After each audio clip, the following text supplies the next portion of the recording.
In one word, describe the Bayt: love. Unity. Tremendous. Family. Home away from home. Busy. Overwhelming. Friendship. Kiddish club. Community. Stronger than ever. Central. Fulfillment. B'nai Aliyah. Growing together. Family. I'll go with that.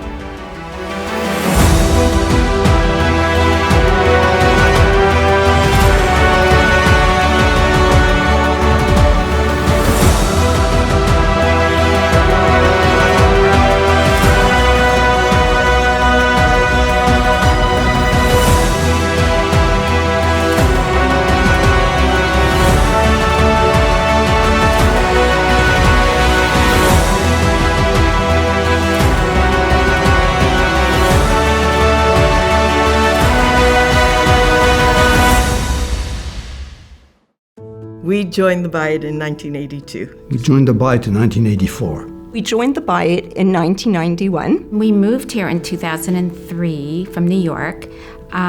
We moved to Thornhill, and the Bayt was the place where everybody we knew was going to. That's where we started off.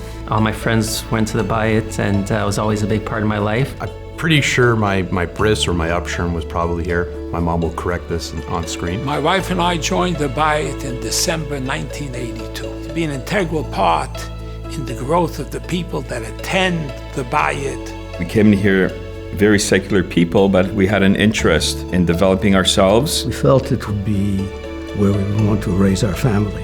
I remember that first Shabbos that we walked to the Bayt, and there was not a lot of homes in the neighborhood, and we went to this house. We had 2 little kids, and in we came. Did we have an A-roof there? Yeah, no, we did. There was no A-roof. I walked into the shul on Bevshire. Rabbi Taub saw me, came running over to me, gave me a very warm Shalom Aleichem. And I looked behind him and I saw the illustrious Joe Tenenbaum sitting there, a big smile on his face, and giving candies to children. I knew this is the right place, a place of warmth. The welcome that we felt from the people who are already here. They were very quick to invite us over to their home and literally make us feel like we're part of a large family. It was the place to be. It was hopping. There was people everywhere. Everything of importance in our lives over the past 40 years has been connected to Bayt. Benjamin's bris was here in 2003. We started off, we had our engagement Well, party. before that, my bar mitzvah was at the Bayt. Okay. November 11th, 1989. I laid here right here in the Bayt. Rina's bat mitzvah, Ari's bar mitzvah, and Rina and Daniel's wedding here in the Bayt. We celebrated all our family milestones at the Bayt. Children and grandchildren. Children and grandchildren. My bar mitzvah was here. Our wedding was here. Kids' brises were here. And our daughter's baby naming. My daughter's bat mitzvah. Your father's Hachnasa Sefer Torah. Ladka night. Good night. We almost married all of our kids here.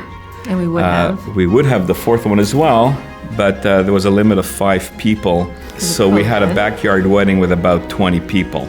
It was technically still a Bayt wedding. Rabbi Karobkin officiated.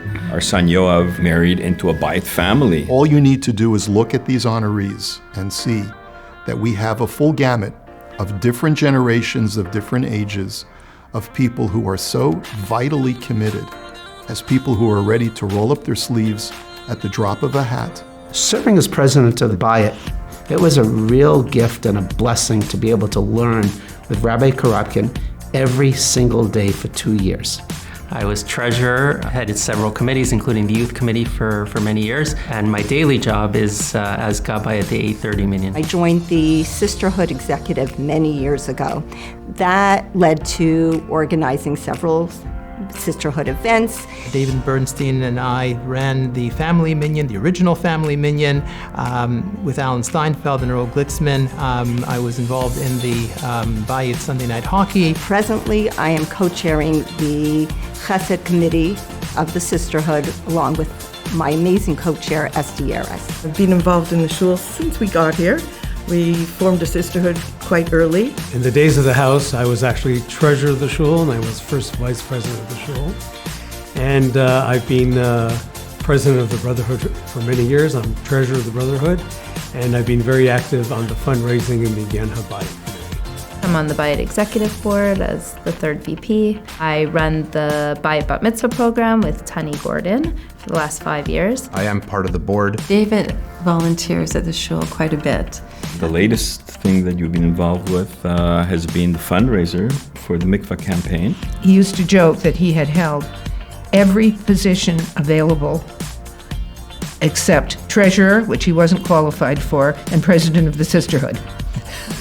Rabbi Tao encouraged me to start giving classes on Mishnayos, on Shabbos. And in the later years, my wife was also involved in giving shiurim to the ladies on Shabbos. My favorite experience of the Bayt is Rosh Hashanah, because we have unbelievable ballet tefillah. Sukkot, when we get to watch all the men walking around with their Hoshanas and the kids walking around with their lulos and etros. Simchas Torah was a time where my kids always looked forward to coming to shul at night, and especially when Atara was little, I would always dress her in red tights or something where I could spot her out dancing around. When they brought out the chuppah that was made by Rina's bat mitzvah program for Kol Hanarim was a very emotional time. There were many children under that chuppah, and you saw all ages experience this beautiful moment. Leon was Chatan Bereshit, and I remember standing up in the balcony and watching him be escorted. It was amazing. Hanukkah, hands down, because of Lakanite. It's so amazing. We fit about 700 people in the Perlis Hall. I like the Purim Sudas. The Bayt for so many is a place which they associate with their spiritual energy, where they can recharge their spiritual batteries. I love Shabbos. I can daven with whatever mood I'm in. I have different alternatives. I like to see my friends. I like to see my neighbors, like the kibbutz, and have a little snack with them. It's an important central part of my life. I know everybody always jokes about Kiddush Club, but I do think it is something that was important. It was, I think, one of the few things that kept people coming back and feeling like, at least to be part of something during those times when everything was pretty much shut down. So you would go during COVID. Remember when shul was very short and so shul would be over by 10. They would do it very fast, but he would still come home at 12:30, 1 o'clock. And I was like, why was it so long? It was Kiddush, yeah. So it's a big part of his connection to the Bayt. It is. I was on a Bayt mission. The group was going to Gush Katif that day, and I said to Larry and Moish, I'm not going, I'm a mother. Anyways, the morning came, and the buses were being loaded, and Larry and Moish said, this is your last chance, and I said, all right, I'll go. If it hadn't been for Moish and Larry pushing me that morning, there would have been a whole part of my life that would have been very different. Our whole life since we came to Thornhill has been linked to Bayt.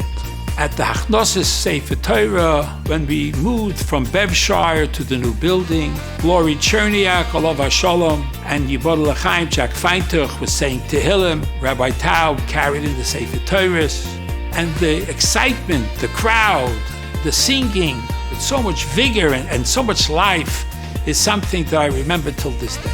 The Hachnasa Sefer Torah that they made in honor of my dad. It's one of the most beautiful memories that I'll have.